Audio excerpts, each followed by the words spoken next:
Assalamualaikum warahmatullahi wabarakatuh. Alhamdulillahirabbil alamin wa bihi nasta'in wa ala umuri dunya waddin. Wassalatu wassalamu ala asrafil anbiya'i wal mursalin wa ala alihi wa sahbihi ajmain amma ba'du. Alhamdulillah, dengan saya Ahmad Marzuki, NIM 1724143011.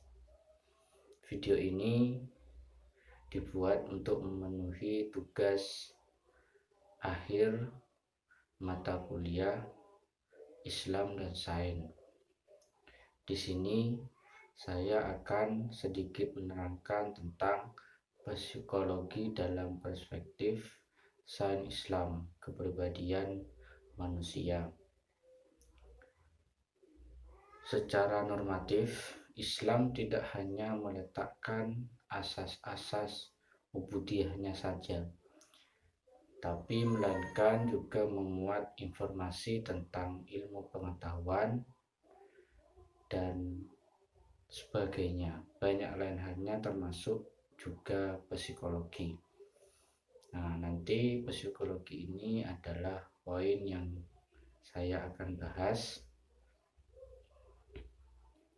Di dalam psikologi juga dikatakan bahwa kepribadian manusia adalah organisasi yang selalu bergerak dalam diri individu manusia itu sendiri.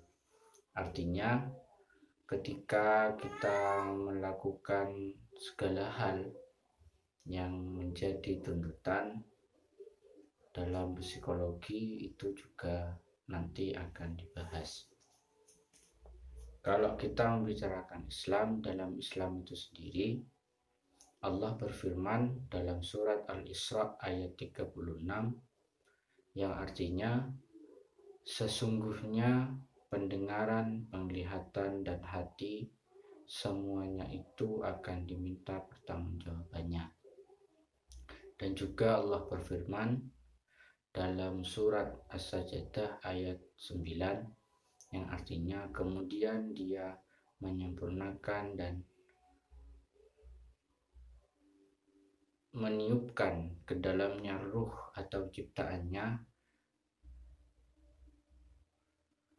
dan menjadikan bagi kamu pendengaran, penglihatan, dan hati.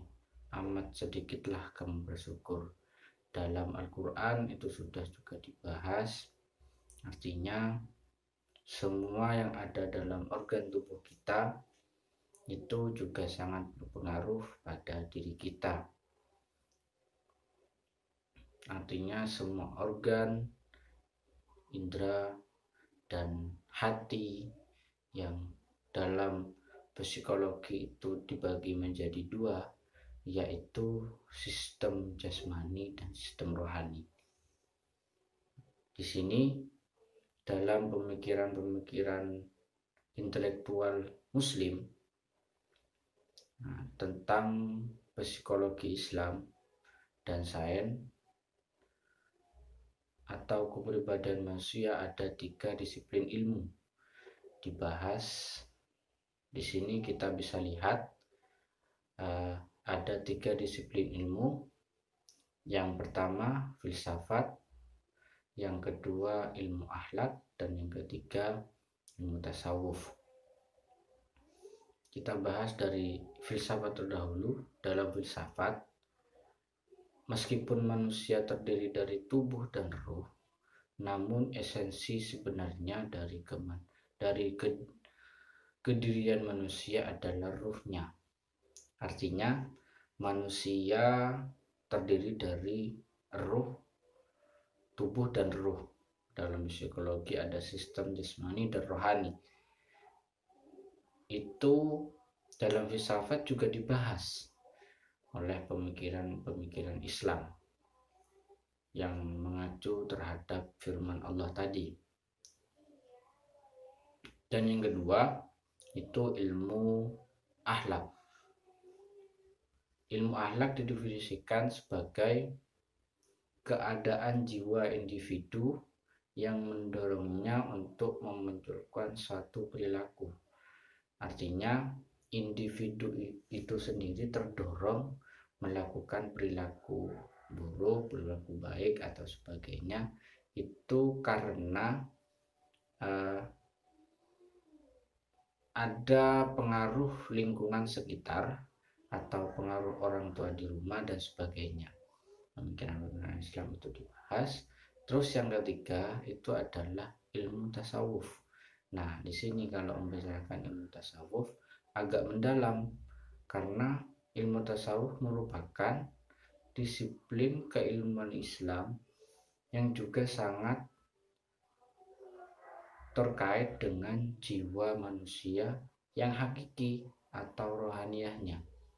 Nah, kalau membicarakan rohaniyah, hati itu paduan dengan hati dan akal.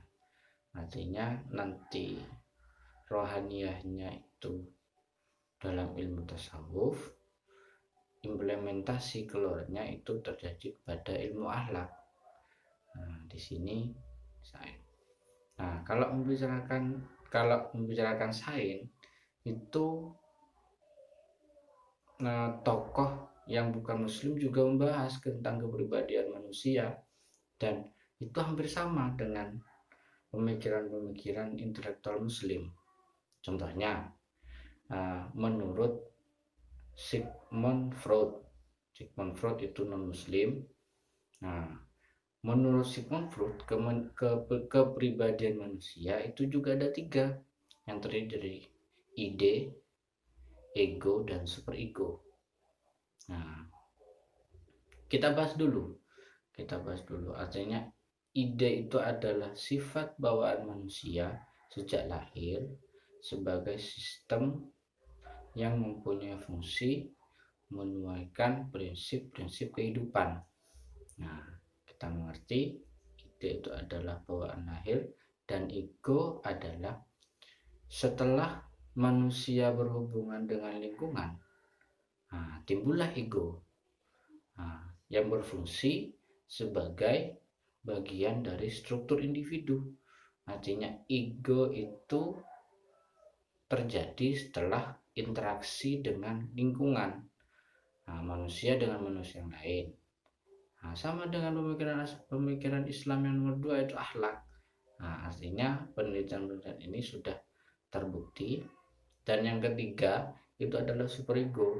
Superego sendiri merupakan salah satu unsur moral dan keadilan dalam kehidupan manusia. Adalah hasil perkenalannya dengan norma sosial. Perkenalan terjadinya superego itu terjadinya perkenalan dengan sosial budaya, sehingga erat hubungannya dengan moralitas dan rohaniyah. Nah, nomor 1 juga cocok, fungsi filsafat, ide atau sifat bawaan lahir yang selalu ingin tahu, yang merupakan fungsi prinsip kehidupan. Dan yang kedua itu adalah ego, dan dalam pemikiran Islam itu akhlak yang timbulnya setelah ada interaksi dengan lingkungan. Yang ketiga adalah superego. Dalam pemikiran intelektual muslim dikatakan ilmu tasawuf. Di sini membahas rohaniyahnya. Oleh karena itu di sini kalau psikologi dalam perspektif Islam, sains dan Islam tentang kepribadian manusia itu sangatlah kompleks sebenarnya, tapi saya akan membicarakan 3 pembahasan itu. Mungkin hanya itu yang bisa saya sampaikan, kurang lebihnya mohon maaf. Wassalamualaikum warahmatullahi wabarakatuh.